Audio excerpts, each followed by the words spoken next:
Welcome. Settle in and take your time getting comfortable. Nothing that follows needs your attention. Tonight we are going to Constantinople in the last years of Suleiman's reign to spend one ordinary day with a soldier of the Janissary Corps.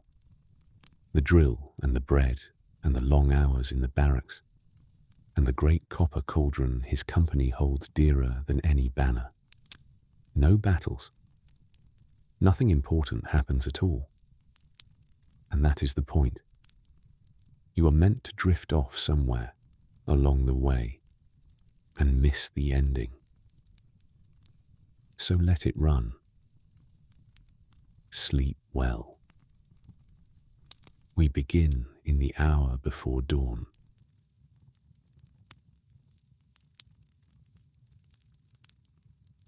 It is the hour before dawn in the great city of Constantinople, and the barracks of the Janissaries lie still. You wake beneath a coarse woolen blanket in a long, low hall you share with the other men of your orta, your company. The air is cool and smells of wood smoke and damp stone. Somewhere near the far wall, the embers of the hearth still breathe a faint red, and above them hangs the great copper cauldron of your company, the kazan, which the Janissaries hold dearer than any banner.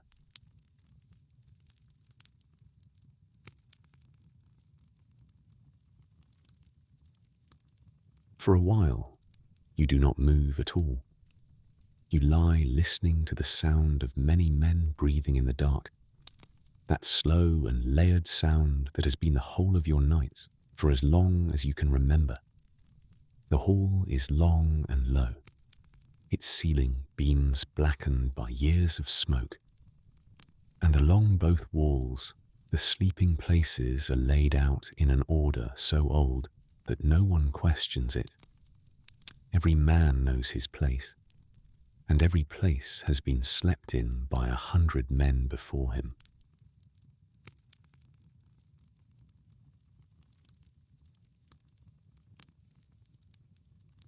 The blankets are wool, heavy and a little rough, dyed in the dull reds and browns that the barracks favour.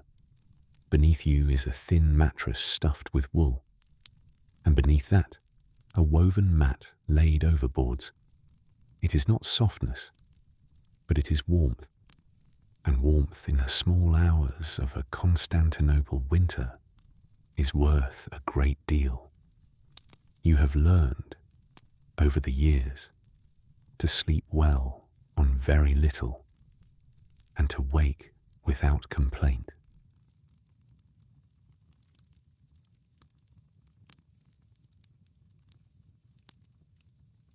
Above the hearth at the end of the hall hangs the kazan, the great copper cauldron of the orta.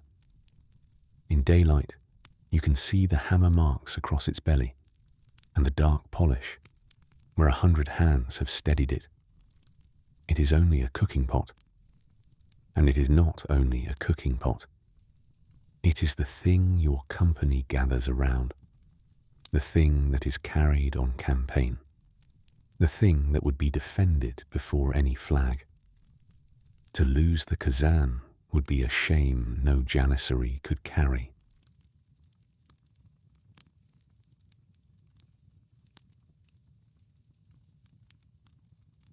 Outside, beyond the barrack walls, the city is not yet awake, but it is not silent either. A dog barks once in a distant street, and then thinks better of it. Somewhere a cart goes by, with a slow, uneven knock of wooden wheels on stone. A water carrier, perhaps, or a baker's boy. The Bosphorus lies out there in the dark, moving as it always moves, and the wind that comes off it carries salt and cold and the faint smell of the sea.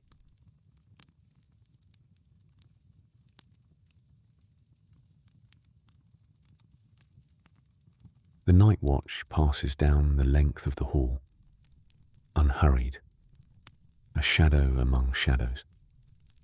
He carries no lamp, for he knows the floor by heart. He is not looking for trouble. There is no trouble here. He is only doing the thing that has been done every night in this hall for longer than anyone remembers, walking the length of it, listening and walking back. When he reaches the door, he stands a moment in the cool air, and then he settles again.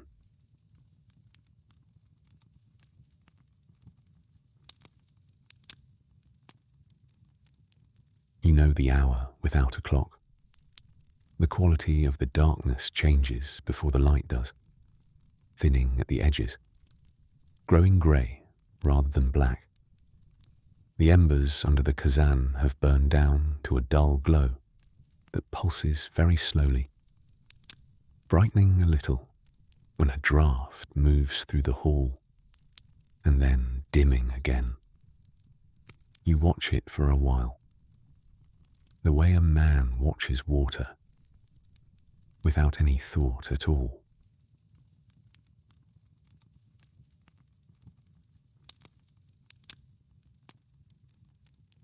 Then, quietly, you rise. There is a way of rising in a room full of sleeping men, learned young and never forgotten. You sit up first and let the cold find you. You gather your blanket and fold it in three, as you were taught, and set it at the head of your place, with the edges square. Order is a kind of courtesy here. A folded blanket says that a man has risen and gone about his business, and the hall stays tidy without anyone saying a word.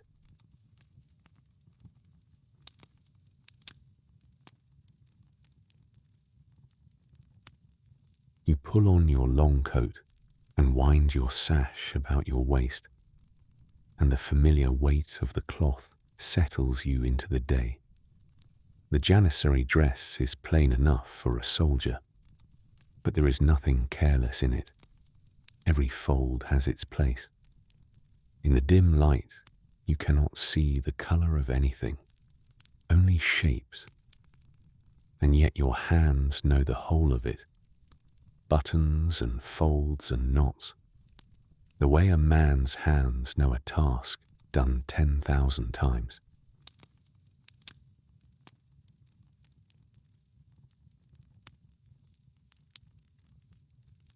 Your cap sits where you left it, the tall white felt of your calling. You take it up and set it on your head, and the small ritual of that, done in the dark, is the moment the day truly begins. There are stories about the shape of that cap, about a sleeve laid upon a soldier's head in blessing long ago. And whether the stories are true or not, every man in the hall wears the meaning of them without thinking.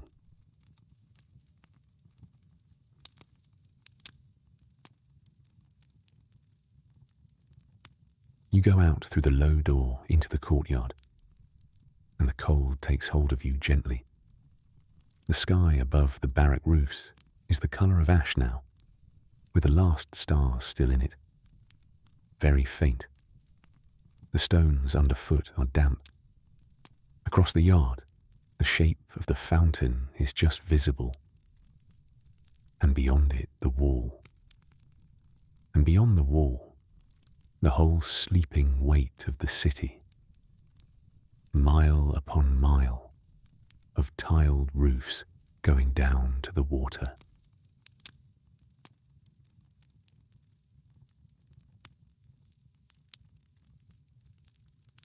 At the fountain you wash.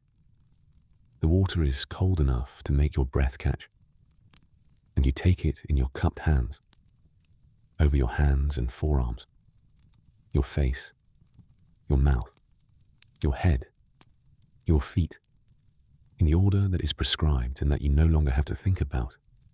The cold is not unkind. It is the thing that lifts the last of sleep away, and afterwards, the morning air feels almost warm against your wet skin.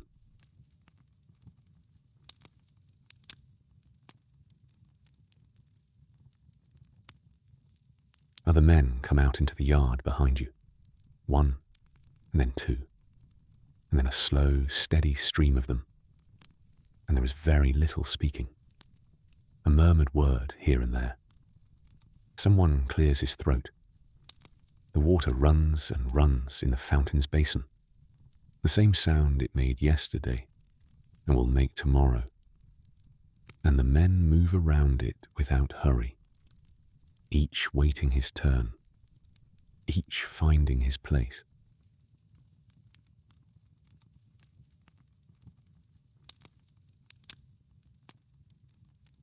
Then, from somewhere across the rooftops, the call to prayer begins. One voice first, high and unhurried, and then another, taking it up from a further minaret, and then another, until the whole city is threaded through with it. The voices do not quite agree with one another. They overlap and drift apart, and the effect of that is not disorder, but something like the sound of a great many candles being lit, one after another, across a dark room.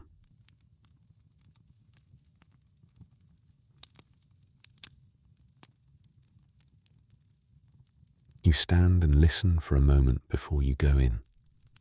From this corner of the yard, you can see two minarets rising against the paling sky, and the sound seems to come from everywhere and nowhere. It is the oldest sound of your adult life. Whatever else the day holds, drill or duty or nothing at all, it will begin like this. And there is a great steadiness in that, a sense of the world being held in its proper shape.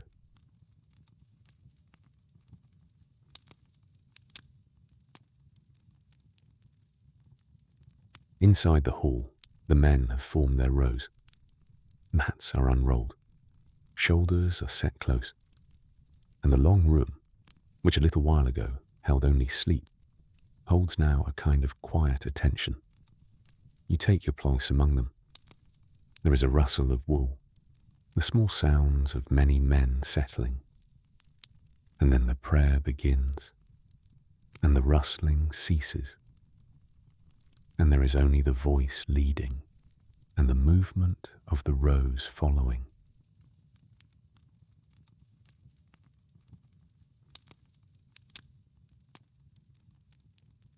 You bow and stand and kneel and set your forehead to the ground. The floor is cool against your brow. For a moment your whole world is the smell of old wood and wool and dust, the sound of your own breathing, and the presence of the men on either side of you. So close you can feel the warmth of them. Then you rise again, and the light at the shuttered windows has grown a shade paler than it was.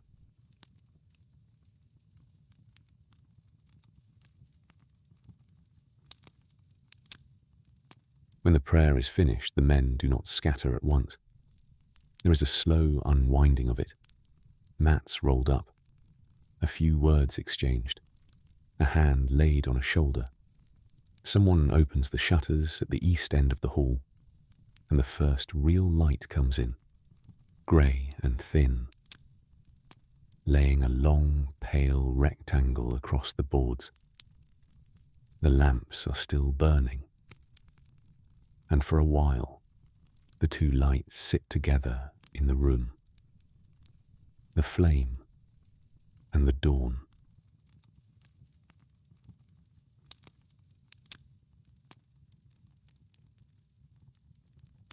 The lamps of the barracks are brass, hanging on chains from the beams, and they burn oil with a small, steady flame that never quite holds still. All night they have been the only light in the hall. Now, in the growing dawn, someone goes along with a hooked pole and puts them out one by one. And each time a flame goes down, the room dims a little. And then, as your eye adjusts, seems brighter than before.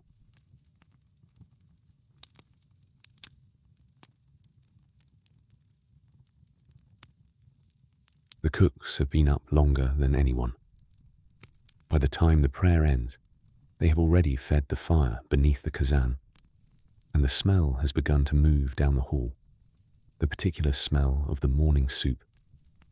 Lentils, rice, a little mutton, onion, the warmth of it all rising into the cold air. It is a plain smell, and a wholly good one, and it reaches you before the food does, and does half the work of comforting you.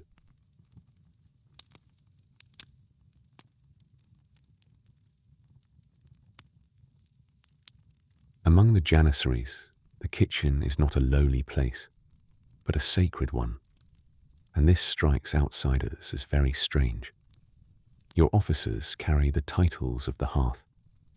The colonel of the orta is called the çorbacı, the soup maker.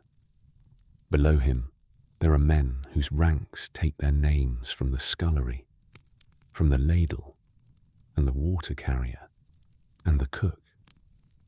A soldier of another army might laugh at it. No Janissary does.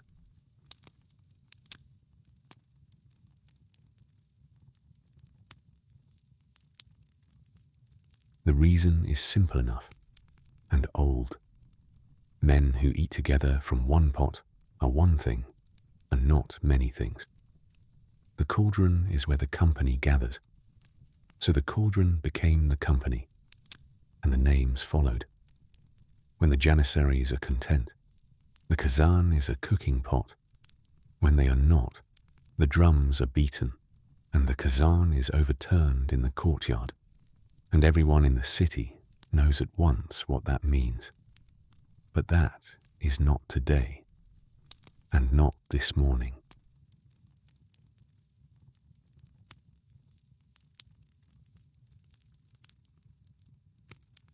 You take your wooden bowl from its place and join the line, and the line moves without pushing. The cook fills your bowl from the great ladle, and you carry it, warm through the wood against your palms, to the long bench, and you sit among men whose faces you have known for years. There is bread, dense and good, torn and passed along. You eat slowly. There is no reason to hurry, and hurry is not the way of this hour.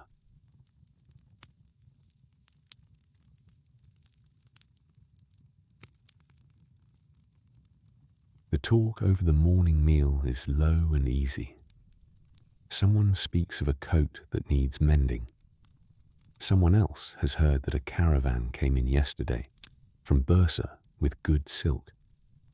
A young man asks a question about the drill and gets 3 different answers from 3 older men. All of them delivered with complete confidence.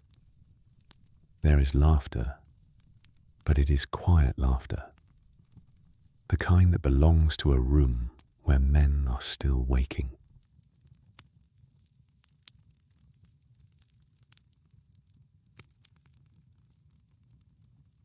These men are, in this world, your family. You have no wife, no house, no children, no land. That was the bargain, made for you before you understood it, and long ago you stopped weighing it. What you have instead is the orta, the 200 or so men who sleep in this hall, eat from this cauldron, and stand in the same rows. You know their voices in the dark. They know yours.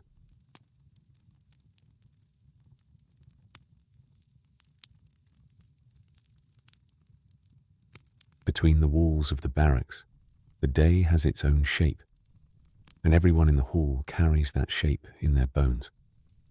There is a time for prayer, a time for the meal, a time for drill, a time when the yard empties, and the afternoon goes soft and slow. Nobody announces these things.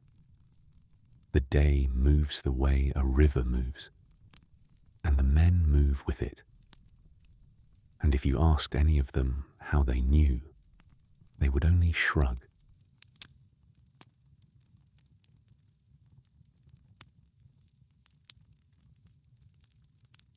When the bowls are gathered up, the cooks scour the cauldron and set it to shine again. Water is hauled from the fountain, ash is used on the copper, and two young men work at it with their sleeves rolled, while the older ones tell them, without being asked, how it ought to be done.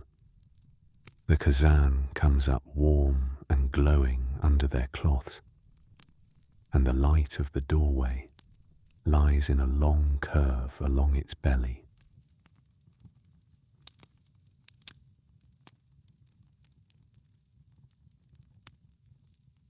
Outside, the city has fully woken now. You can hear it through the walls, the accumulating noise of a great many people beginning their day.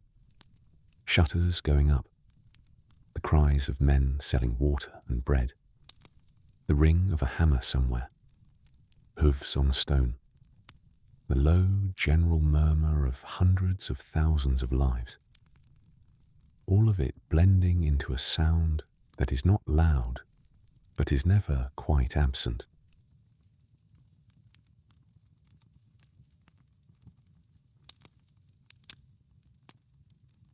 The sun has come up over the hills across the water, and the light in the courtyard has turned from grey to a thin gold.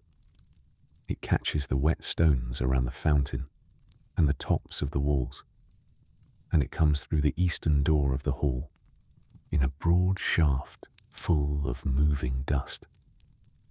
The day has properly arrived. In a little while, there will be drill, and until then, there is this, the settling, the warmth of the meal, the quiet.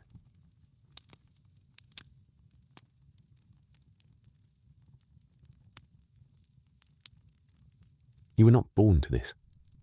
No Janissary is. Somewhere behind you, far behind, there's a village in the Balkan hills, a house of stone and timber, a mother's voice, a slope of pasture going up into pine. You were a boy there, and then a cart came, and then you were somewhere else. It is a long way off now, worn smooth by the years, more a feeling than a memory, and you take it out rarely and gently.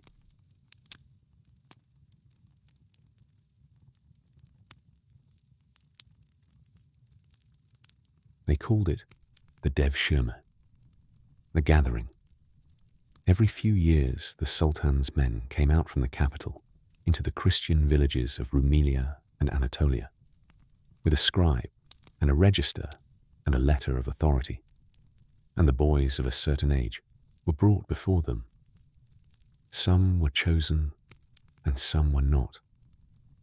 There were rules about it, more rules than a village ever understood, and there was a great deal that the rules did not cover.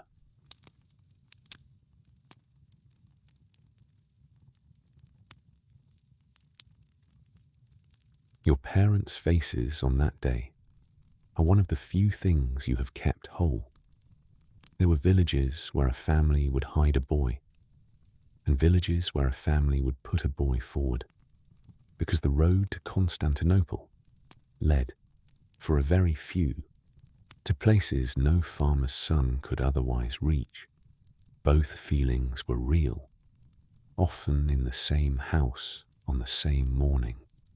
You were too young to understand either. You only knew you were leaving.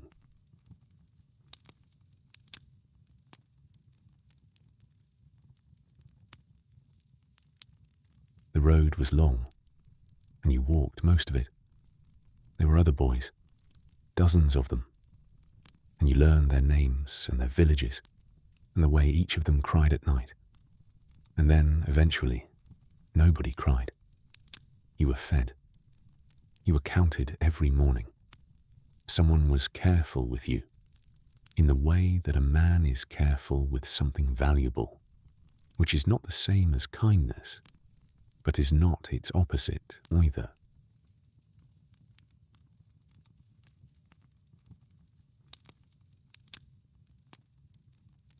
Then the city, which no telling had prepared you for.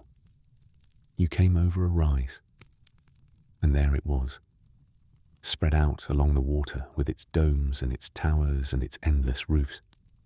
Ships in the harbour like a scattering of seed. A wall going on and on. You had thought your village was the size of the world. You stood there and understood, all at once and for the first time, that the world was very large.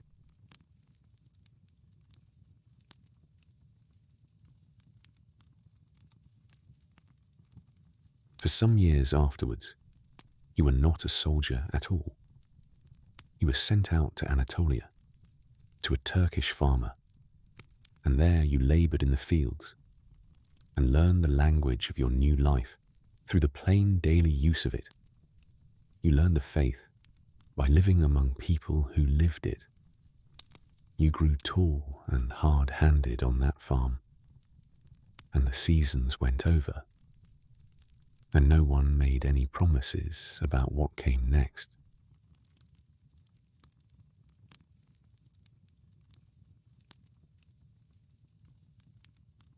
Then you were called back and became an Assemi-Olan, a novice of the corps, quartered in the training barracks and set to work. There was much labour, hauling timber, carrying stone for the sultan's building works, rowing, digging, whatever the state needed done. It was not glamorous. It was meant to make you strong and to make you patient. And it did both.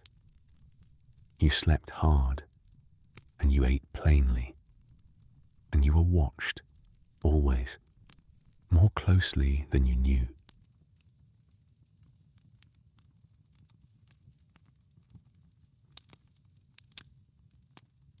You learned to read a little, and you learned the prayers, and you learned to hold your tongue.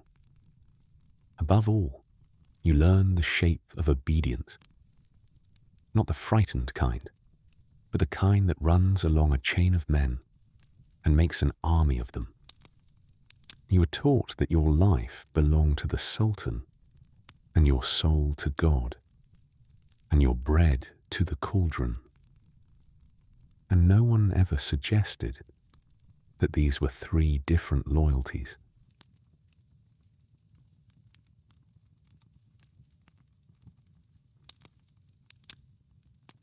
And then, one day, you were enrolled in an orta and given the white cap and the pay ticket, and you walked into a hall very like this one and found a folded blanket waiting on an empty place. There was no great ceremony. Some older man showed you where the water was kept. It was the largest change of your life, and it was accomplished in an afternoon. And afterwards, you went to sleep among strangers.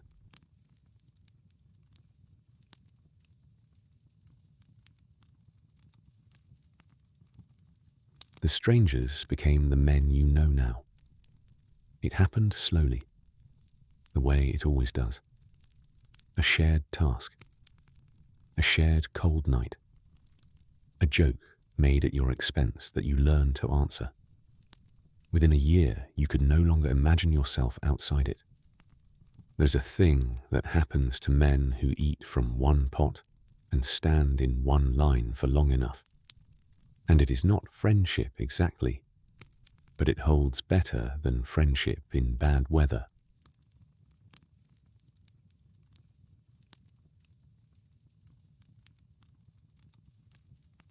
So the village on the hillside became a story you carry, rather than a place you can go.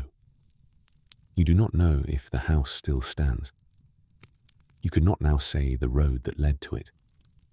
Some men find this a grief, and some find it a strange freedom. And most, like you, Find it simply the shape of things, no more to be argued with than the weather or the sea.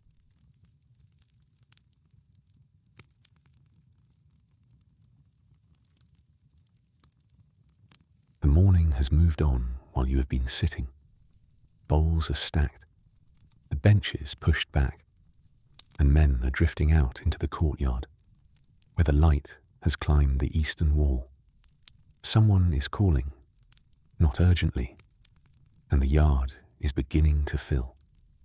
It is time for drill, which is the great daily labour of a soldier in a year without a campaign, and which is, in its own way, restful.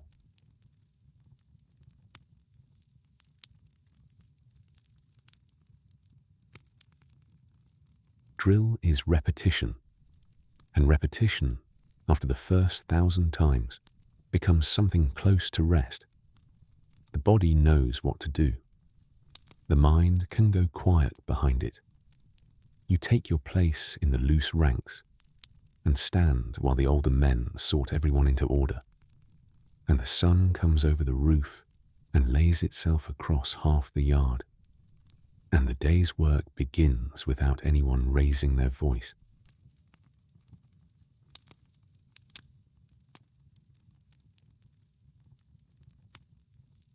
First, the bow, because the bow is older than any of you. Yours is a short composite bow of horn and wood and sinew, glued and bound and finished with lacquer, and it is a small marvel of patient craft. It has been made in a workshop in the city by men who make nothing else, over months, and it will outlast a great many muskets. You string it carefully, bracing it against your leg, and the wood comes alive under your hands.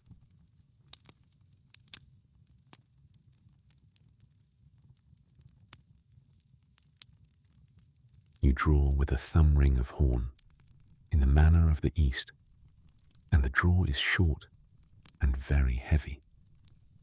The strength for it lives in your back rather than your arm.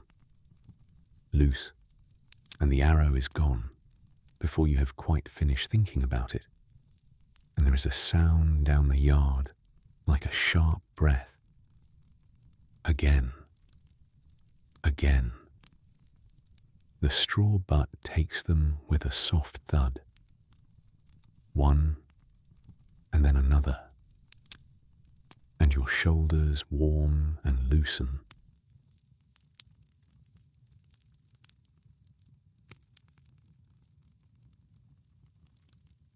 The archery masters are old men, and they are severe about very small things.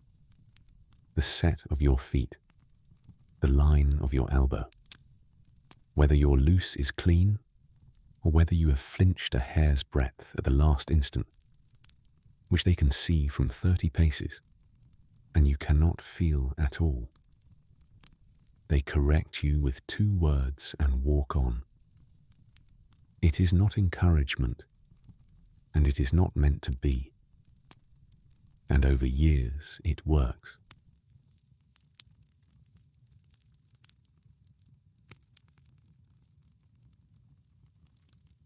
Then the musket, the tufek, which is heavier and slower and louder, and is the thing that has made your cause feared.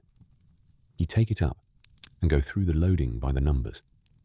Powder from the flask, ball, wad, ramrod down and drawn, priming in the pan. The motions are long, and there are many of them, and the whole art is doing them in the same order every time, without hurry, with hands that do not shake.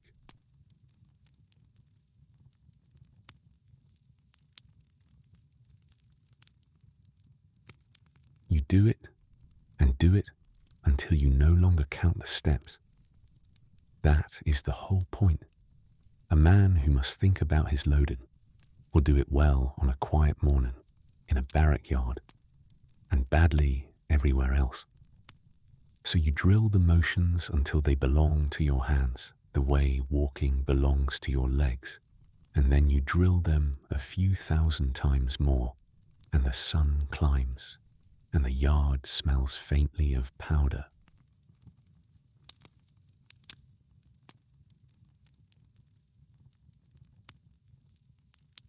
The volley is the thing the Corps is known for.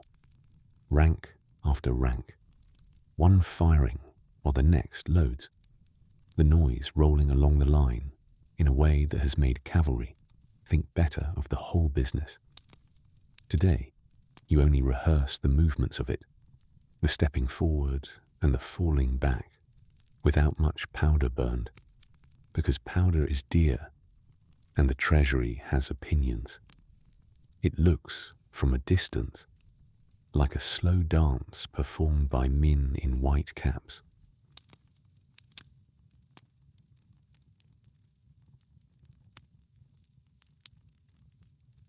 There is the yatan too, the short curved blade with its inward edge, worn in the sash. You practice with it against a post and against each other with wooden sticks in place of steel. It is not the heart of your craft. A Janissary lives by the gun and the bow, and by standing where he is told to stand. But a man may need a blade, and so you learn it. And there is a pleasure in the movement of it.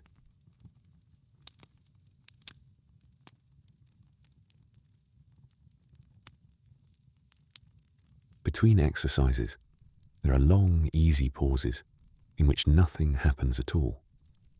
Men lean on the yard wall in the sun. Water is passed around in a copper cup. Someone tells a story that everyone present has heard 4 times, and everyone lets him tell it. And there are the same interruptions at the same places. A cat that belongs to the barracks in the way that cats belong to anything walks the top of the wall and is admired.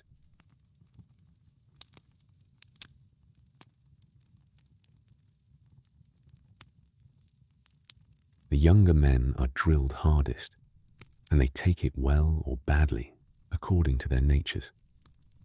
You watch a boy of 17 struggling with his ramrod, all elbows, going red about the ears. And you remember the exact feeling. In a little while, you will go over and show him the trick of it, which is not strength at all, but a way of turning the wrist. And he will be astonished, as you were.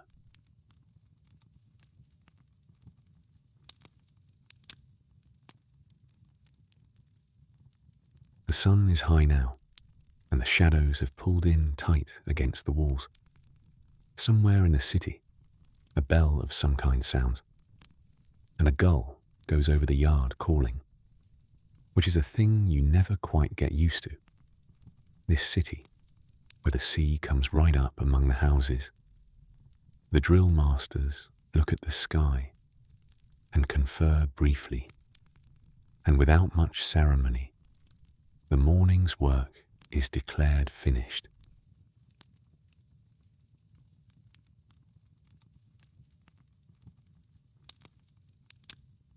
You unstring your bow before you put it away, because a bow left strung goes tired, and you wipe the musket down with an oiled rag and set it in its place along the wall. There is a proper order to the racks, and it is observed. The yard empties slowly, men going in 2s and 3s into the shade, and the noise of it falls away, and a quiet settles that will last most of the afternoon.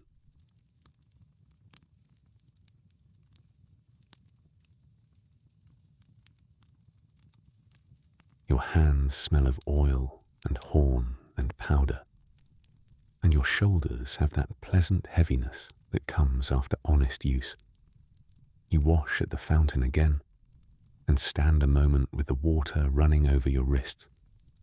The stone of the basin is warm on one side, and cool on the other. Above the wall, the sky over Constantinople is very wide and very pale, the sort of sky that promises nothing but more of itself.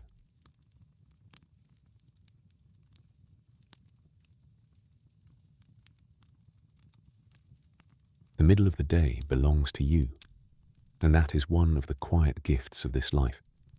There is no field to plough, no shop to keep open, no master waiting. Within limits, and there are always limits, the hours until evening are yours to spend. Some men sleep, some go into the city, some sit in the shade of the courtyard and do very little, which is a skill in itself, and one that soldiers learn early.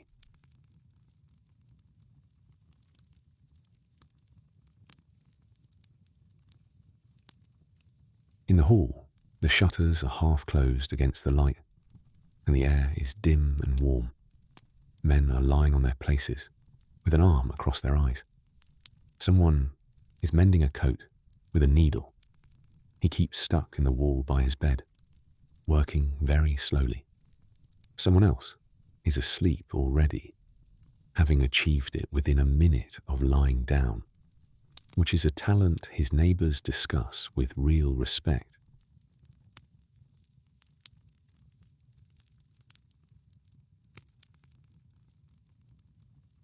You sit for a while with your back against the wall and your legs stretched out, and you do nothing at all.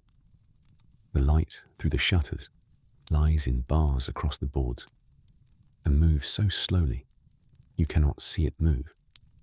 Dust turns in it. The sounds of the city come from far off and are pleasantly muffled by the thickness of the walls, and the whole afternoon opens out ahead like a wide, shallow, unhurried water.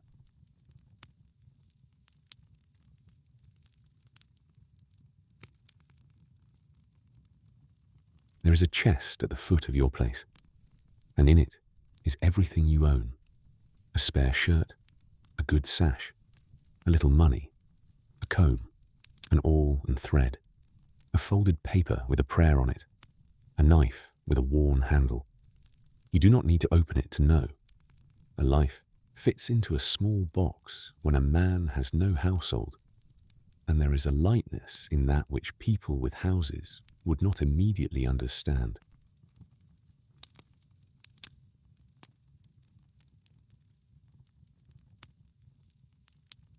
The Odabasha, the master of the chamber, walks the length of the hall once in the early afternoon, unhurried, looking at things. He is not inspecting so much as noticing. A blanket left unfolded will be looked at until someone folds it. A quarrel will be walked past twice, and then ended with a single sentence. He has done this for 20 years, and the hall runs the way it runs because of him, and almost nobody thinks about it.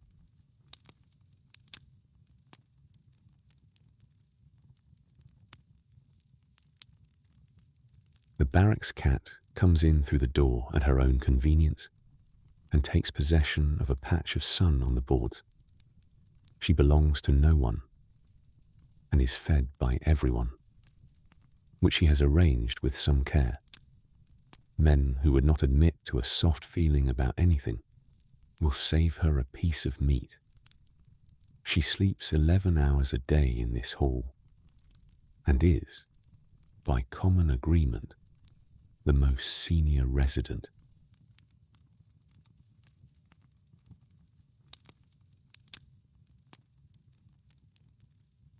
There is an old man in the corner place who has been in the corps longer than anyone can properly account for.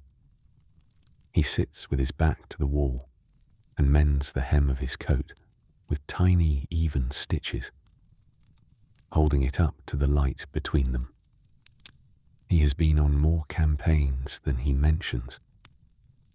Young men are told to go and talk to him, and when they do, he mostly asks them about their villages.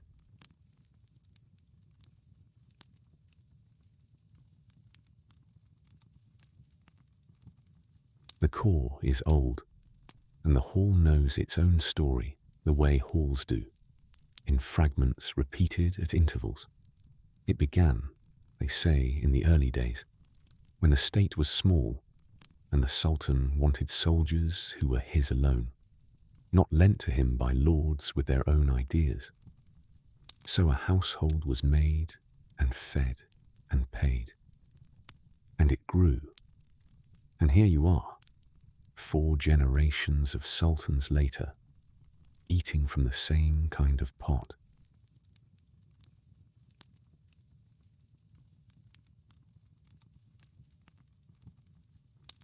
The core has always been bound to the Bektashi dervishes, and their name comes into the barracks.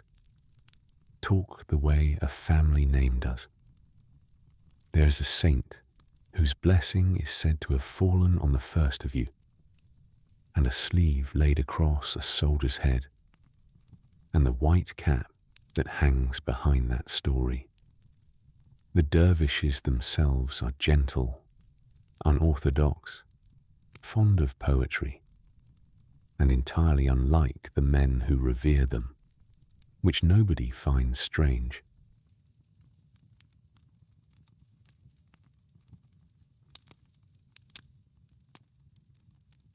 Each orta has its badge, and the badges are simple things, chosen so long ago that the reasons are gone.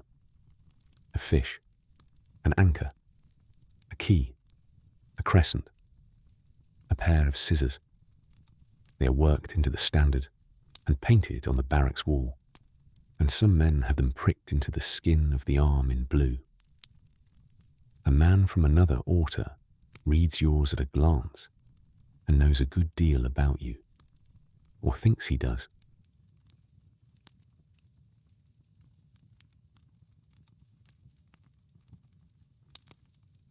Not many of the men read easily, and those who do are quietly valuable. When a letter arrives, and letters do arrive, it goes to one of them and is read aloud in a corner, twice, and then folded very carefully and put away in a chest. Replies take days to compose and are much argued over. What finally goes back is usually short and formal and says almost nothing of what was meant.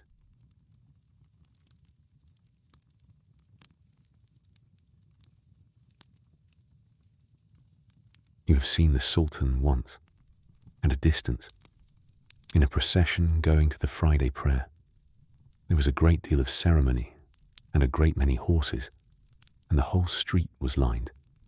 And then he went by, upright and unmoving, in a way that made him seem less like a man than an idea about a man. It lasted perhaps 10 seconds. People talked about it for a month. You have thought about it, on and off, ever since.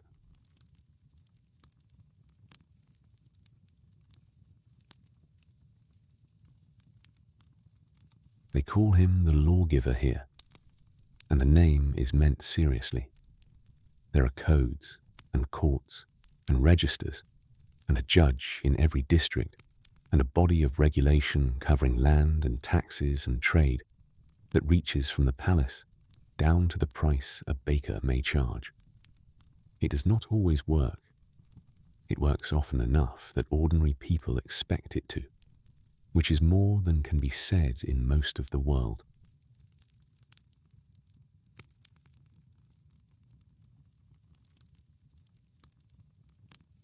The great mosques of the city are not only mosques. Each is the heart of a complex, a school, a library, a hospital, a bath, a kitchen. The kitchen matters most. Twice a day the emirate gives out soup and bread to the poor, to travellers, to students, to anyone who comes with a bowl. And the queue forms without shame. It is endowed forever by whoever built it, and forever is taken to mean forever.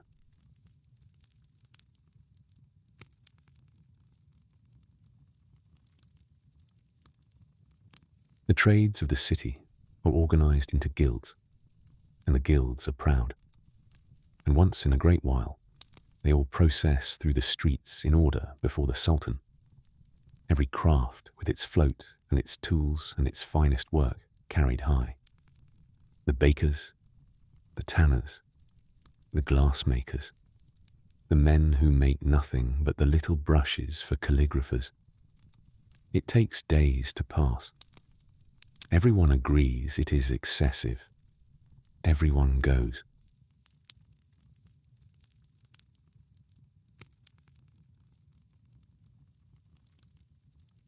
News comes into the barracks the way water comes into a boat, from everywhere at once and never quite traceable. A man's cousin heard something at the port. Somebody's brother-in-law knows a clerk.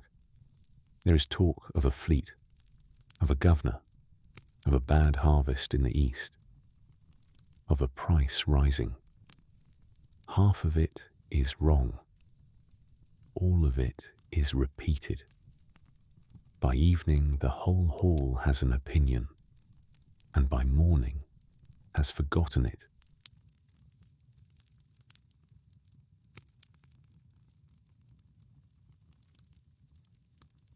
The afternoon light has moved a hand's breadth along the wall since you sat down. You watch it get there. Somewhere outside, a hammer is going, unhurried. 4 strokes, and a pause. 4 strokes, and a pause. Your eyes close for what you intend to be. A moment. When you open them, the bar of light has moved again, and the hammer has stopped. And you feel entirely restored and slightly ashamed of nothing at all.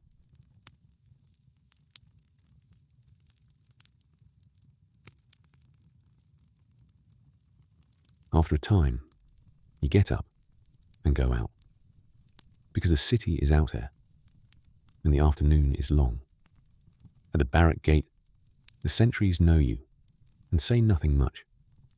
You step through into a narrow street where the upper stories of the houses lean together overhead, and the light comes down in a thin, bright strip, and the noise of Constantinople closes gently around you like water.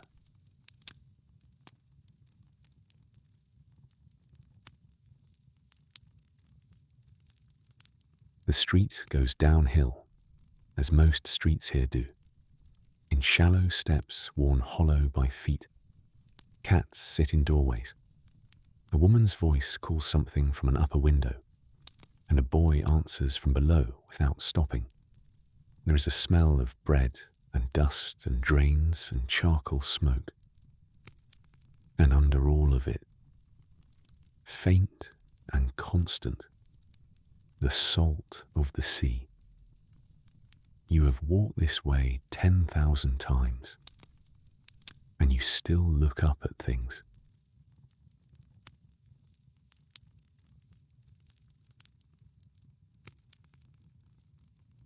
This is the greatest city in the world, and it is not modest about it.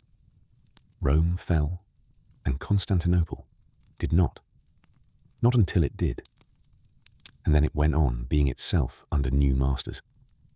Now it holds a population that no one can properly count, drawn from every province and beyond.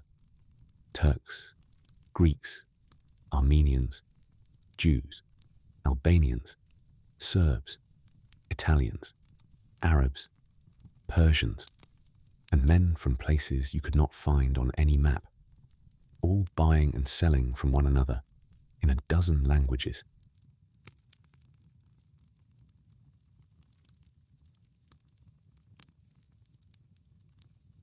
You come out at last into a wider street, and the crowd thickens.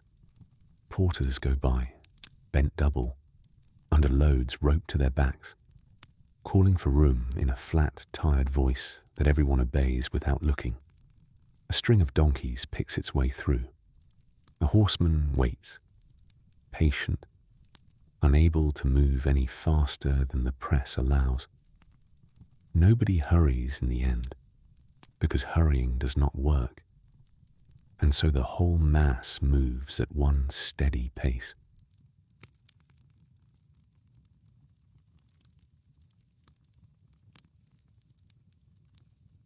The bazaar, when you reach it, is a city inside the city, a labyrinth of vaulted streets under domes, cool after the glare outside, lit in long shafts from openings overhead. The sound in there is a low, continuous roar, made of 10,000 conversations, none of them loud. Every trade has its own quarter, and every quarter smells of what it sells. And you can find your way by nose alone once you know it.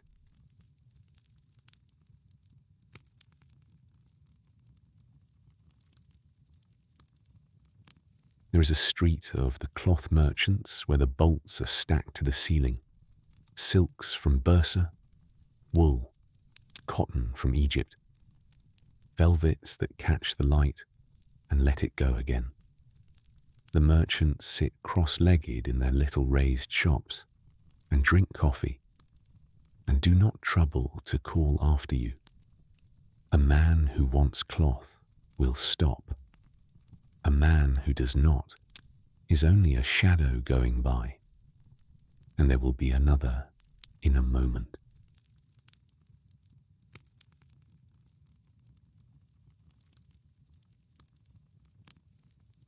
There is a street of the goldsmiths, all tiny hammers, and a street of the spice merchants where the sacks stand open, and the air is so thick with pepper and cinnamon and cumin that your eyes water pleasantly. There is a place where they sell nothing but slippers, in every colour, hung in ranks. There is a place for old books, and one for pipes, and one for perfumes in small blue bottles.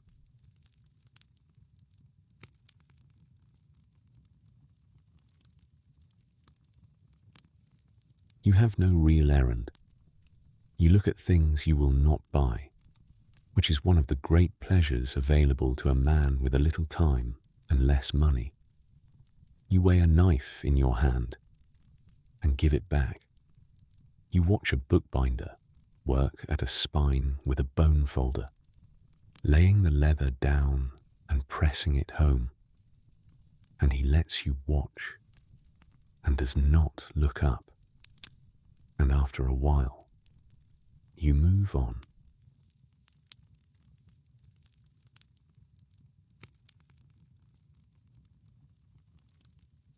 In a corner of the covered market, a scribe sits at a low desk with his reed pens and his inkwell, and his paper, writing letters for those who cannot.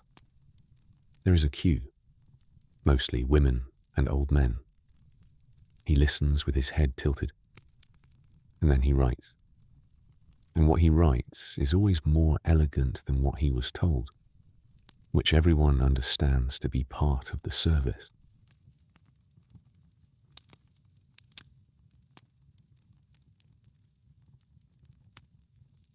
Coffee is the thing now, and the city has gone quietly mad for it.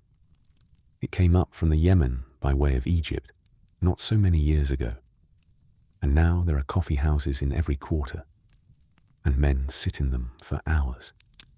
The authorities have not always approved. Places where men sit for hours and talk are places where men talk. And this has been noticed at the highest levels more than once.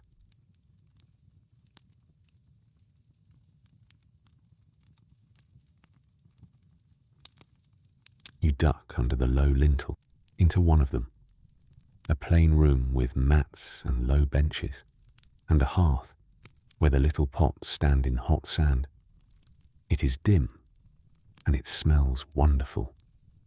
You take a place near the wall, and a boy brings you a small cup without being asked, because you have been here before. The coffee is thick and bitter and very hot, and you drink it slowly in 3 or 4 sips.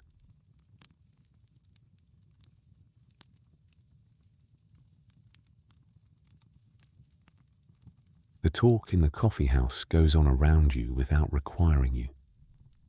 Two men are arguing about the price of grain with the deep contentment of men who argue about it every day.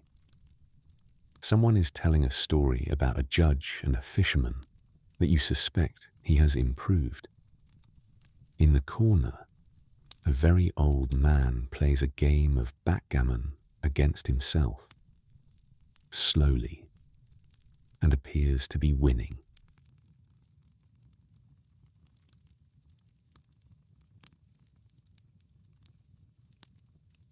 Outside again, the light is heavier and more golden, and the shadows have begun to lengthen down the sloping street. You walk without any particular aim, which is the best way to walk in this city, because it will show you things. A courtyard with a plane tree in it, a wall fountain of carved marble where a woman is filling a copper jug, a cemetery on a slope, full of leaning stones capped with stone turbans, quiet under cypresses.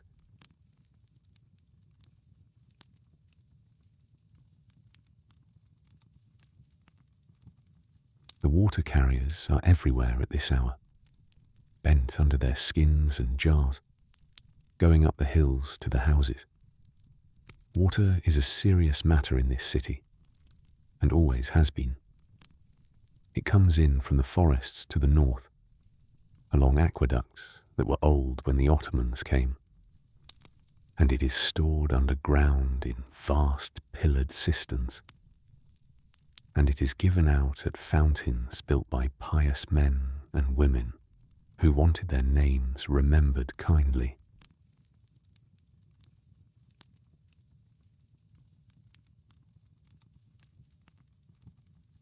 You pass a mosque and go in, because it is cool inside, and because you can.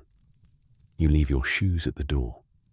The floor is carpeted in overlapping reds, and the great space above you is held up in a way that seems to cost it no effort at all. The dome floating on its ring of windows, with light falling straight down through them into the middle of the room. There are a dozen men inside, scattered, silent.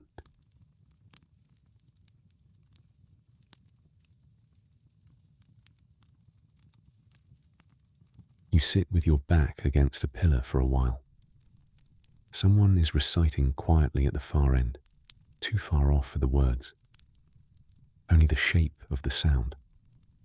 The building is very large and very still, and it makes small noises the way large stone things do.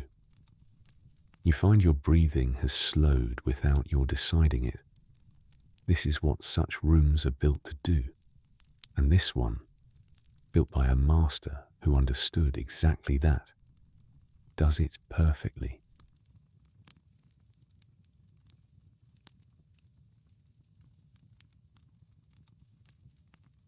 Out on the terrace afterwards, the city falls away below you toward the water, roof after roof, and the Golden Horn is full of shipping. Kaikes cross it in both directions, thin and quick. Bigger vessels lie at anchor, and beyond them, across the water, the towers of Galata, where the Genoese and the Venetians and the other Franks keep their warehouses and their odd customs and their taverns.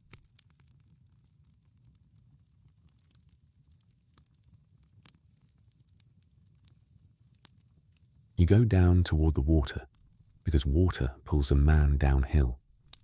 The streets get narrower, and the smells get stronger. Fish, tar, rope, wet timber. On the quay, men are unloading a ship with a rhythm that has clearly been arrived at over centuries. Each sack passed and turned and set down without a word spoken. All of it as regular as a pendulum, and nobody in the chain ever seeming to hurry.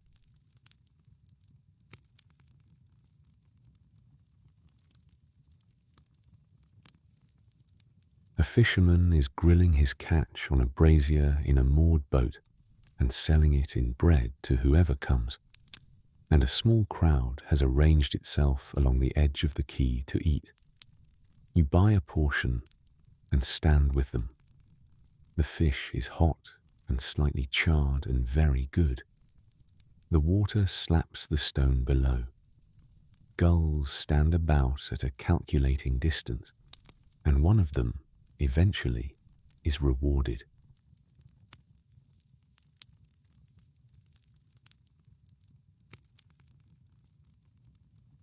Out on the strait, the current runs strong and dark, always southward on the surface, and the Kaik men know its every mood and use it the way a farmer uses a slope. Beyond the point, you can see the far shore, the hills of Asia, going brown and gold in the afternoon light, houses among the trees, a landing stage, the small white sail of somebody's boat leaning over. 2 continents, close enough to shout between.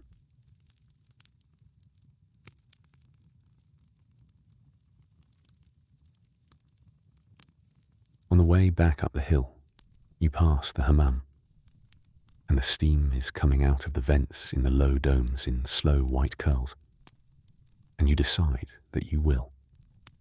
Inside, there is the cool room first, all marble and echo, where a man leaves his clothes and wraps himself in a checked cloth, and where the sound of everyone's voice comes back, a half-second late from the vaults.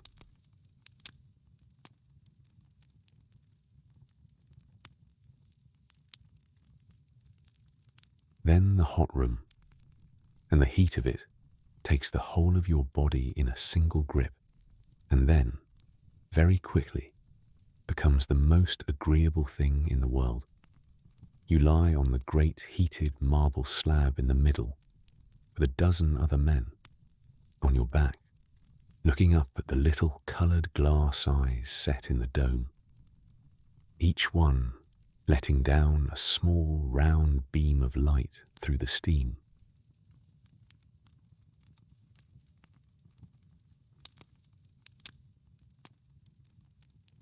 Somebody works the knots out of your shoulders with more force than seems strictly necessary, and scrubs you with a coarse mitt until you are convinced there can be nothing left, and then throws a bowl of warm water over you from a copper basin. You are rinsed and wrung out and made new. It costs a few small coins, and it is one of the genuine luxuries of the age, available to nearly anyone.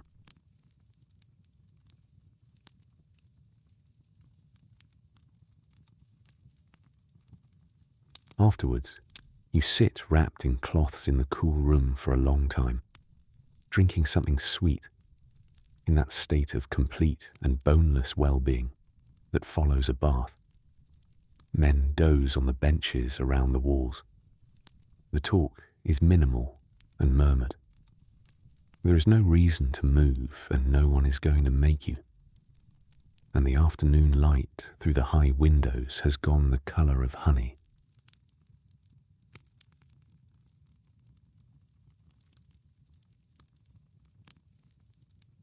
When you finally step out into the street, the air feels extraordinarily fresh on your scalp and your hands, and the world has been rinsed along with you.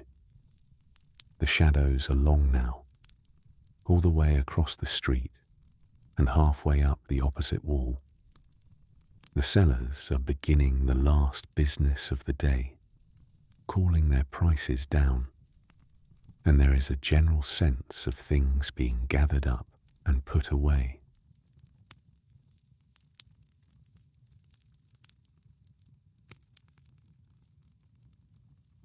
You walk back up through the quarters as the light goes. A man is closing his shutters, hooking them one by one. 2 boys are being called in to their supper and are pretending not to hear. The smell of cooking comes out of every door. onions, hot oil, bread, charcoal. The city at this hour is at its kindest, all its edges softened, everything sloping downhill behind you toward the water and the last of the sun.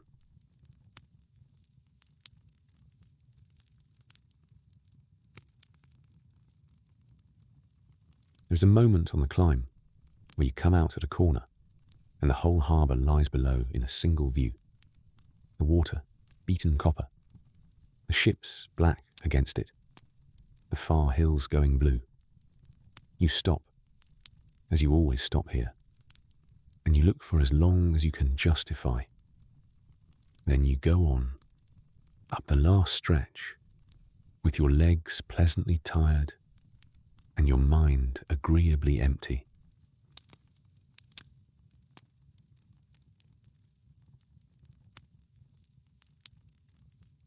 The barrack gate is open, and the yard beyond it is full of the last gold light on the top third of the walls. Everything below, already in shadow. Men are coming in as you are, in ones and twos, and there are greetings, brief and warm. Somebody has brought back a bag of grapes and is being generous with them. The fountain runs. Under the arcade, the cook's boys are carrying wood for the evening fire.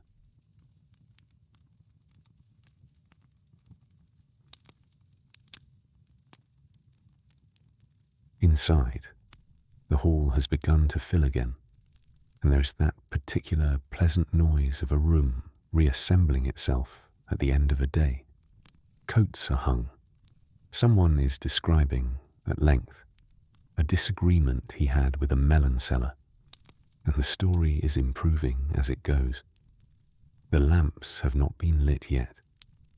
The light through the western shutters is red gold and lies along the wall in long slats.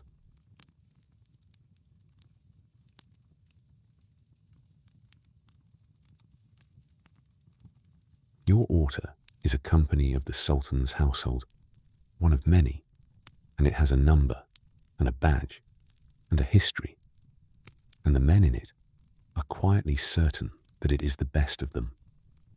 Every orta believes this. The badge is worked on the standard and tattooed on some men's arms, and it is a simple thing, an anchor or a fish or a key. Whatever was chosen long ago for reasons nobody now agrees on.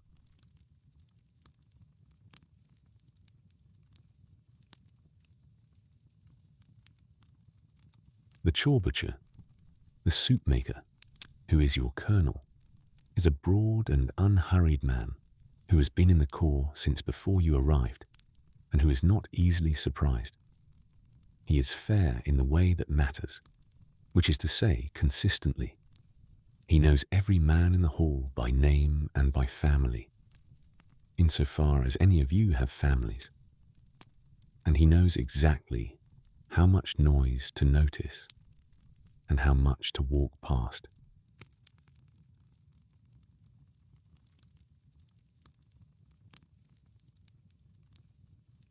Below him the ranks run down through the Oderbasher, the chamber master, and the Weckelharch, who handles the stores and the money, and the Ashju and the Soccer, whose titles come from cooking and from carrying water. Outsiders find the whole arrangement comic. A Janissary finds it entirely natural, because the hearth is the centre, and everything is named from the centre outward, and no other arrangement would make sense.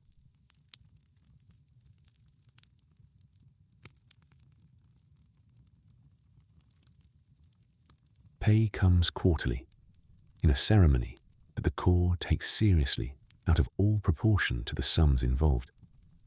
Each man has his ticket, his azam, with his name and his orta upon it, and the money is counted out into his hand.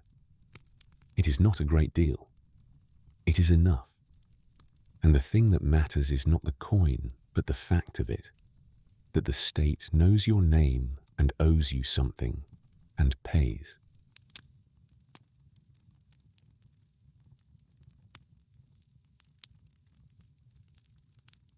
The payday is also, quietly, a market day. Old debts are settled and new ones made. A man who is good with a needle takes in mending.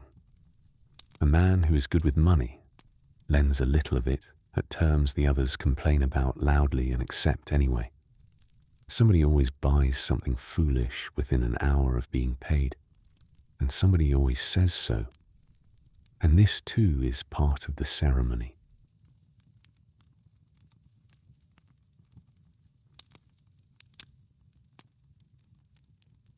Many of the men have trades. It was not always permitted, and it is not always approved of. But the truth of the barracks is that a soldier in a long piece has hours to fill, and a plain need for extra coin. So there are Janissaries who mend leather, Janissaries with a share in a shop, Janissaries who sell fruit in the season and stand in the ranks the rest of the year. And everyone knows it, and nothing is said.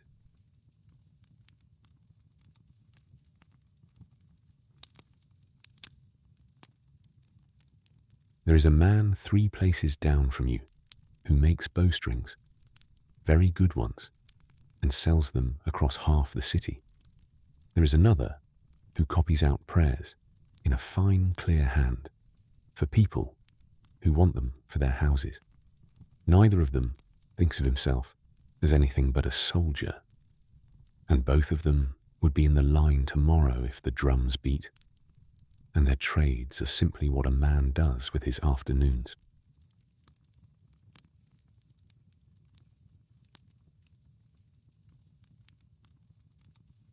Now the lamps are lit. A boy goes down the hall with a taper, and the small flames come up one after another along the beams, and the light in the room turns from red to gold to something warmer and lower. The corners go soft. Faces become half faces. It is the hour when a long room stops being a barrack hall and becomes something more, like a very large kitchen with too many chairs.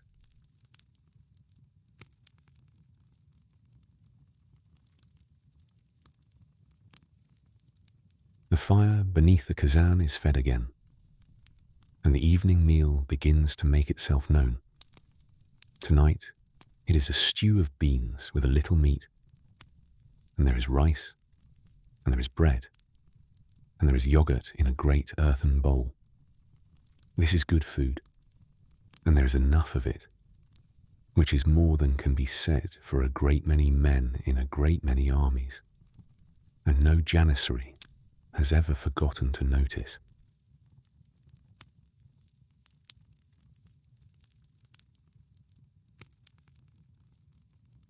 The company eats together, and the eating together is the thing.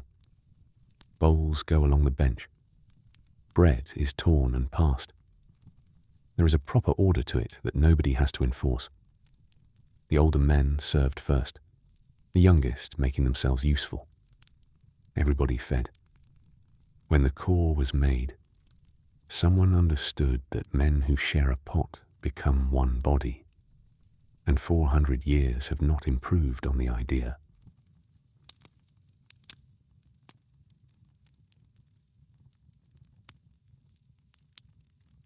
Afterwards, there is the long, soft hour when nothing is required of anyone. Some men go out to the courtyard where it is cooler. Some stay by the hearth. A pipe is lit and passed, and the smoke stands in blue layers in the lamplight. A backgammon board comes out, and the dice begin their small clattering, and the argument that goes with backgammon begins on schedule and will end when the lamps do.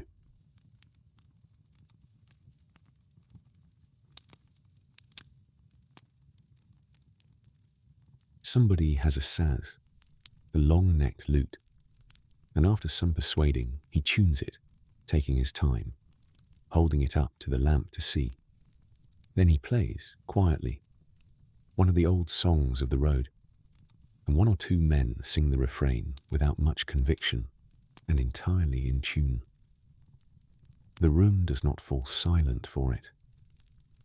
It simply goes softer, all the conversations dropping a little, making room.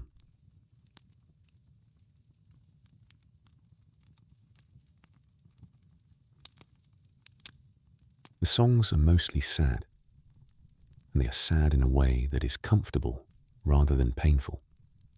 Songs about roads and mountains and being far from a place, and a girl who is not coming, and the general condition of being a man in the world with a long way still to go.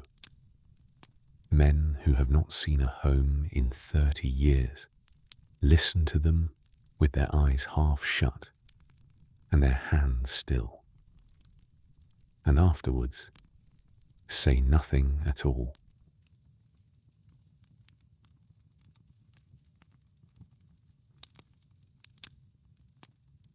Sometimes the talk turns to campaigns, and it is a particular kind of talk, not boasting. The men who have least to say about it are usually the ones who are furthest forward. What gets talked about is the marching, the mud, the bread, the price of things in some town in Hungary, the man who lost a boot, the winter that would not end. The rest is left in the places where it happened.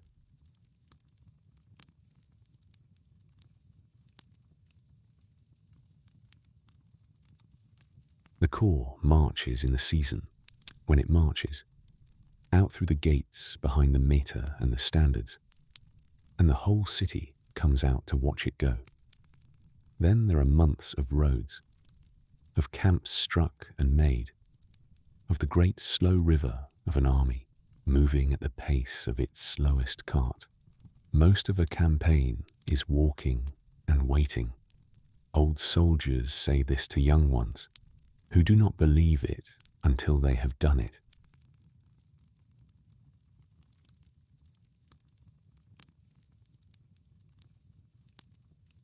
The camp at night on campaign is the memory that comes back most often, and it is not a bad one.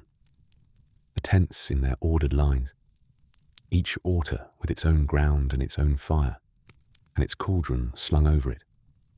The smell of soup going up in the dark across a valley, 1,000 small flames, and the sound of a whole army settling, which is very like the sound of this hall, only larger and further off.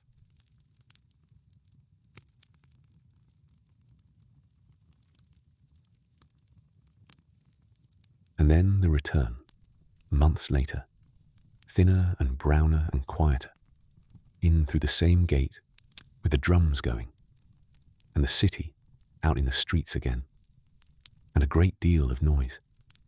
And within 3 days, the drills resume, and the bazaar reopens its hold on your afternoons, and the whole enormous thing folds itself back into the ordinary shape of the year, as though it had not happened.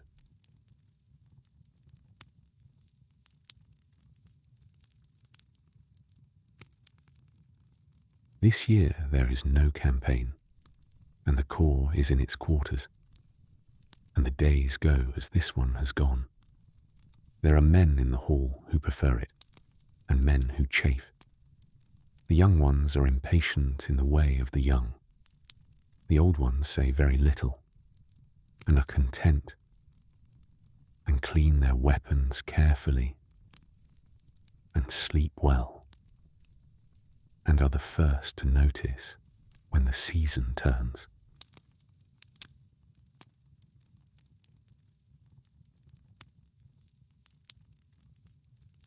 Outside in the courtyard, the sky has gone through orange into a deep, clear blue, the colour that only lasts a quarter of an hour, and that nobody has ever properly named.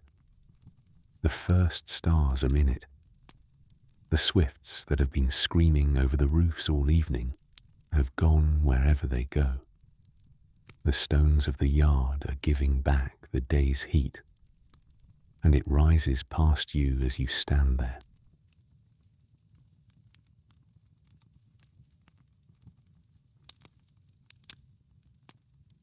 Then, from somewhere over the rooftops toward the palace, the mehter begins.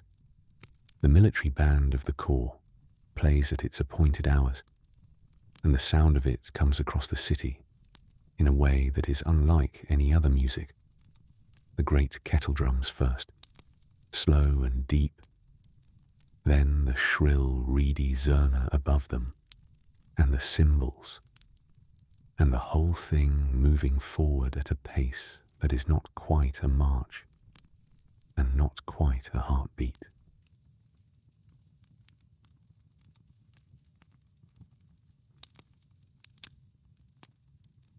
It is not a comfortable music exactly. It was never meant to be soothing.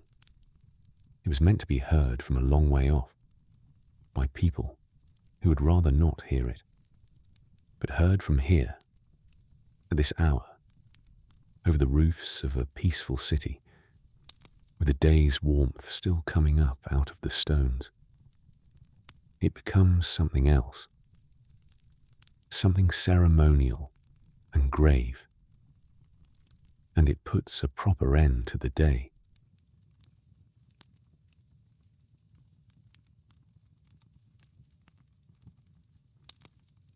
The last note goes, and the silence after it is very wide.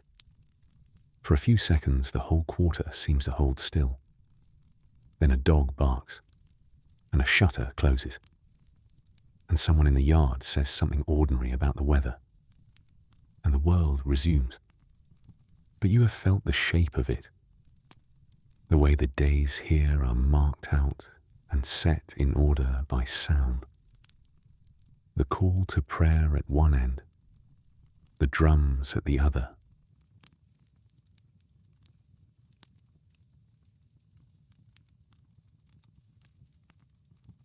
The evening prayer draws the men back inside, and the rows form again in the lamplight, and the hall does the thing it does 5 times a day. The floor is warmer against your forehead now than it was at dawn. Afterwards, nobody is in any hurry to get up.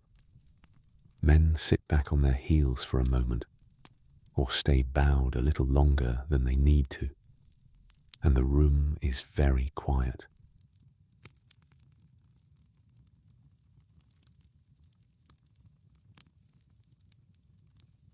The kazan is banked for the night. The cooks rake the embers together and set the ash over them so that the fire will keep until morning, and the great copper belly of the cauldron catches the last of that dull red light and holds it. Tomorrow before dawn, someone will open it up again with a stick and blow it back into life, and the smell of soup will come down the hall as it did today.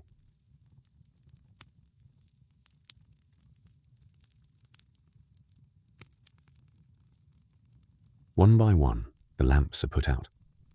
The boy goes along with his hooked pole, and each small flame ducks and vanishes, and the hall grows longer and lower as it darkens. Men are lying down. The talk has broken up into pairs, and then into single murmurs, and then into nothing. Blankets are shaken out. The floor creaks in the places it always creaks.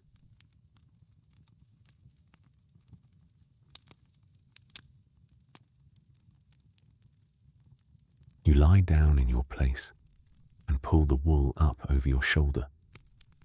The mattress takes your shape, as it has taken it every night for years. Above you, the beams are lost in the dark.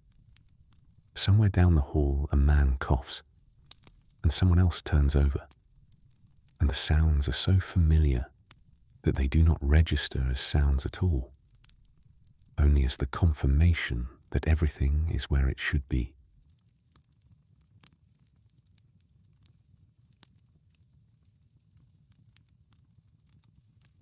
Your body is doing that pleasant, slow accounting that comes at the end of a day of use. Shoulders warm from the bow, legs heavy from the hills of the city, skin still faintly glowing from the bath. Nothing hurts. Nothing needs deciding. Whatever is coming tomorrow will arrive tomorrow and will be met and will very probably be almost exactly like today, which is the best that most men can ask.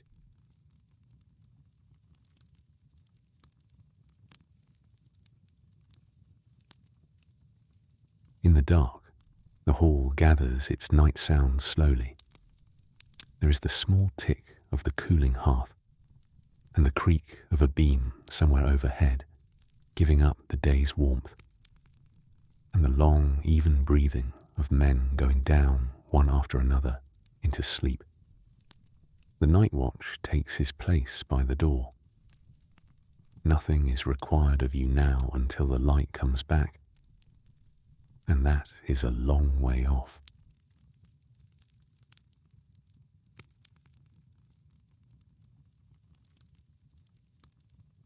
The city outside is going quiet too, in stages. The last carts have finished. The taverns over in Galata will run later than anything on this side, but they are far off and across the water. Nearer, the sounds are small and domestic. A door, a voice, a bucket set down. Then gradually, even those thin out, until what remains is the wind and the sea and the dogs.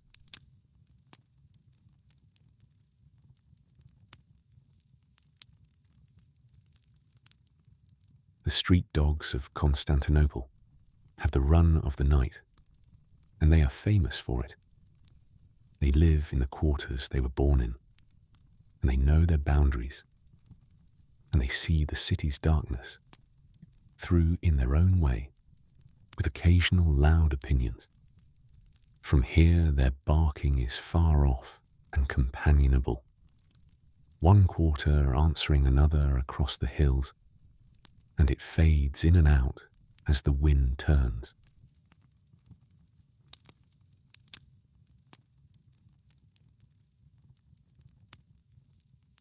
Above the roofs, the stars are turning without any assistance from anyone.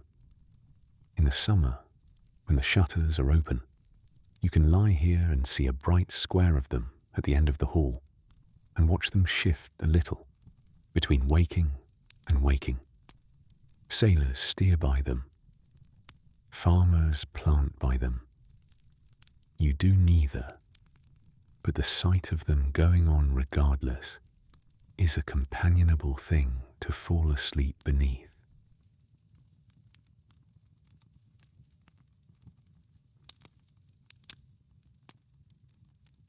You think, drowsily, about the seasons here, because the year has a shape as certainly as the day does.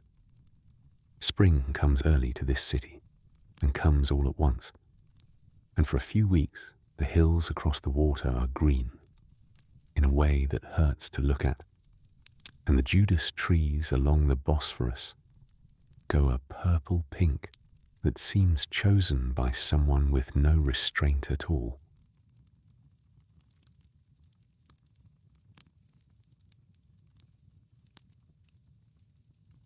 In the spring, the tulips come, and the whole city loses its head over them. From the palace gardens down to the pot on a shoemaker's windowsill. Men who agree about nothing else will argue for an hour about the proper shape of a petal. There are named varieties, and prices, and rumours of prices. It is an entirely serious business conducted with entirely straight faces, and it happens every year without fail.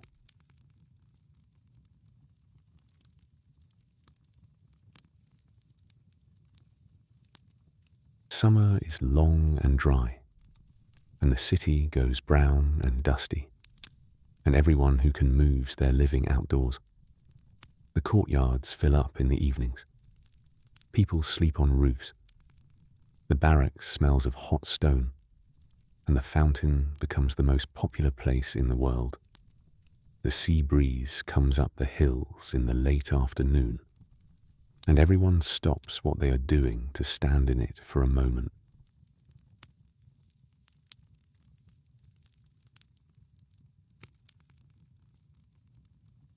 Autumn is the best of it, if you were made to choose. The heat lets go. The light goes long and low and gold.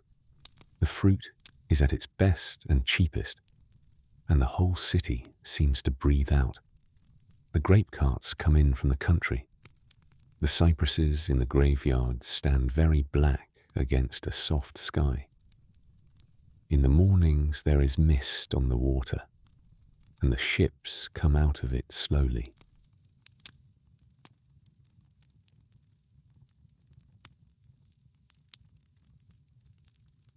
Then winter, which surprises those who think of this as a southern place.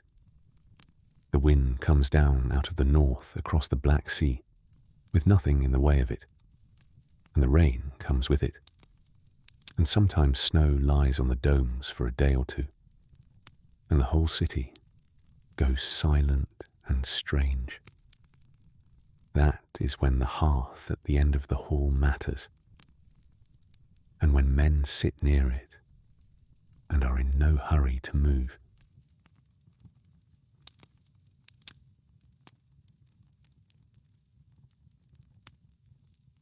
On such nights, the hall is the warmest place any of you have, and there is a deep animal contentment in that, in being dry and fed and out of the wind, with the coals banked and the roof holding, and the storm making its noise somewhere else. The rain hits the shutters in long, soft handfuls. The lamps swing very slightly. Nobody says much. Everybody is exactly where they wish to be.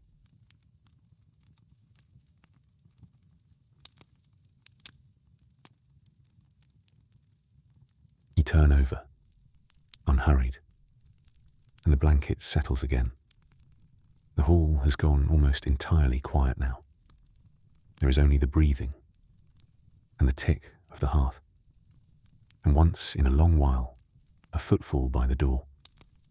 Your thoughts have begun to loosen at the edges and come apart, the way they do, and you let them, because there is nothing left in the day that needs holding on to.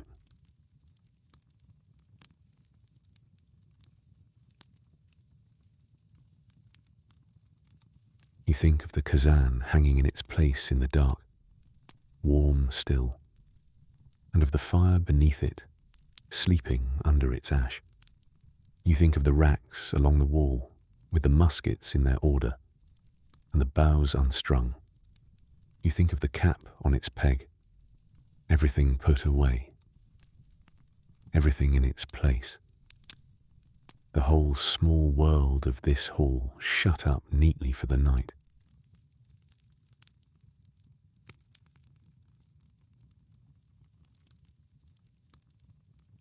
You think of the men on either side of you, and the men beyond them, all the way down the hall, 200 of you, laid out in your rows.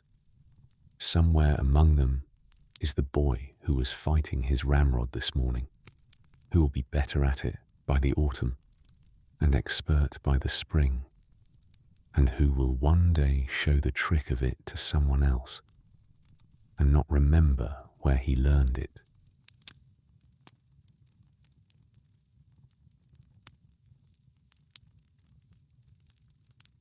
And that, in the end, is what this is. A thing handed along, not by fathers to sons, because there are none of those here, but sideways, man to man, in a hall like this one, over and over, for as long as the core has existed. Somebody showed you. You show somebody. The cauldron is scoured. The fire is banked. The blanket is folded in 3. And the whole arrangement goes on.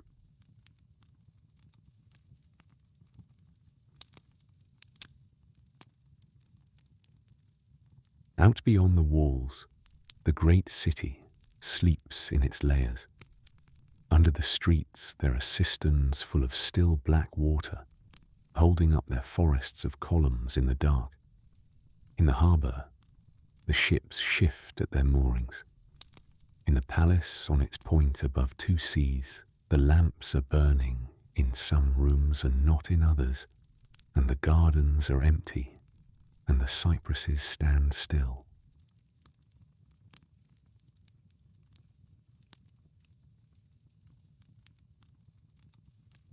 And beyond the city, there is the country, going away in every direction. The vineyards and villages of Thrace to the west, the hills of Anatolia to the east, the roads running out toward Edirne and Bursa and Damascus and Buda, with caravanserais standing along them, where travellers are sleeping tonight around their own small fires. It is a very large empire, and you are one small ordered part of it, and tonight it is quiet.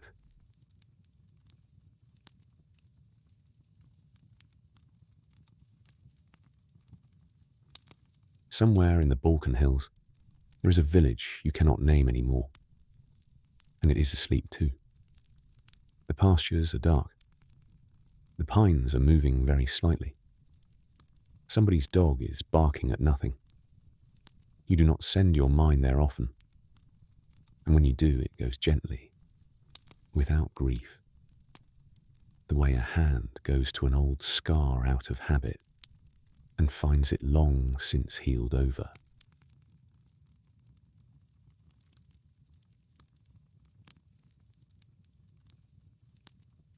The wind has come round, and you can hear the sea in it now. That faint, continuous sound underneath everything, the strait moving south the way it always moves. It has been doing that since before the city, before the walls, before anybody at all was here to hear it. It will be doing it tomorrow. There is a great deal of rest to be had in things that require nothing from you.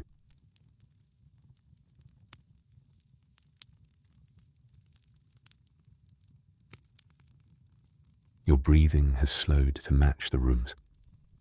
You are not quite thinking anymore, only turning things over. And the things are getting simpler. The smell of the soup, the sound of the water in the fountain, the coloured lights in the dome of the bathhouse, the bar of sun on the courtyard wall. Small good things in no order, going by like boats.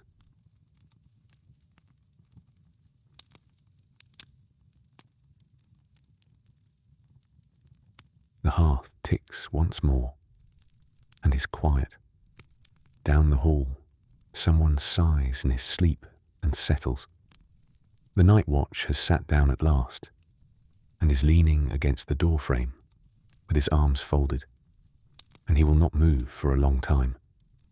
There is nothing to guard against. There is only the long middle of the night to be got through, and it goes by itself.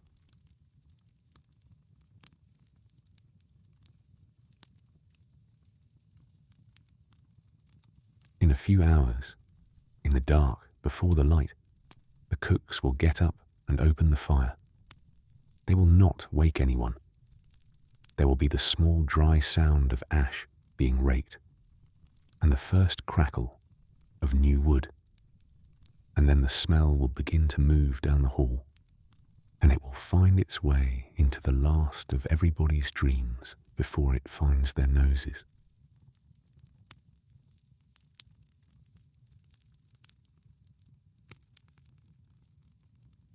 And then the first voice from the first minaret will lift up over the roofs, and another will answer it, and the day will begin again exactly as it began this morning, and you will fold your blanket in three and set it square, and go out into the cold and wash your hands in the running water of the fountain.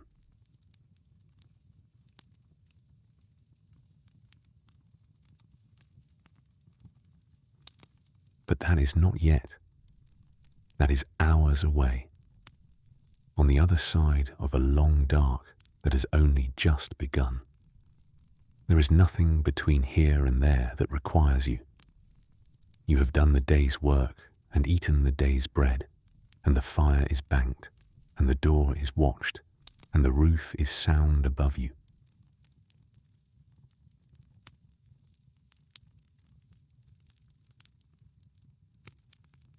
The lamplight is entirely gone now.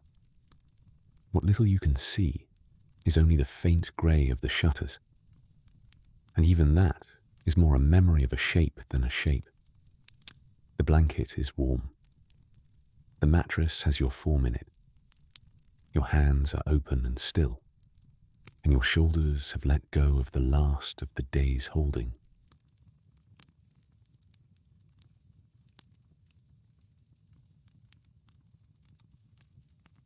The sound of the men breathing has become one sound rather than many, slow and wide, rising and falling like something at anchor. You have fallen asleep to it every night for years, and it works on you now as it always has, taking hold of the rhythm of your own breath and drawing it out longer and longer without asking.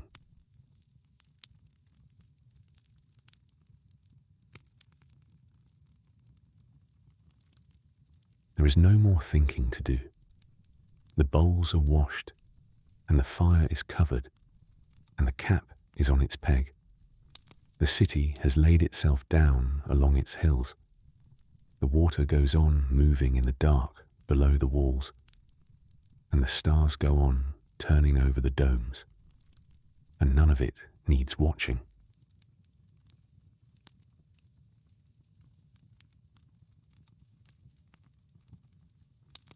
Sleep is coming up around you now the way water comes up around a stone, without any effort at all on your part.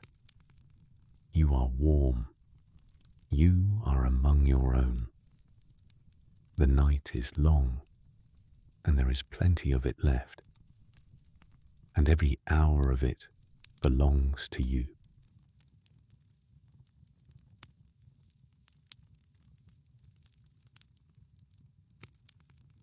Let the coals settle. Let the wind find the shutters and lose them again. Let the great, slow city breathe out around you in the dark.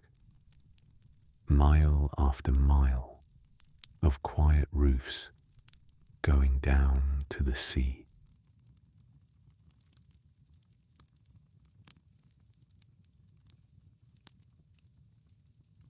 Rest now, soldier of the household. The dawn will look after itself. There is nothing more to be done tonight.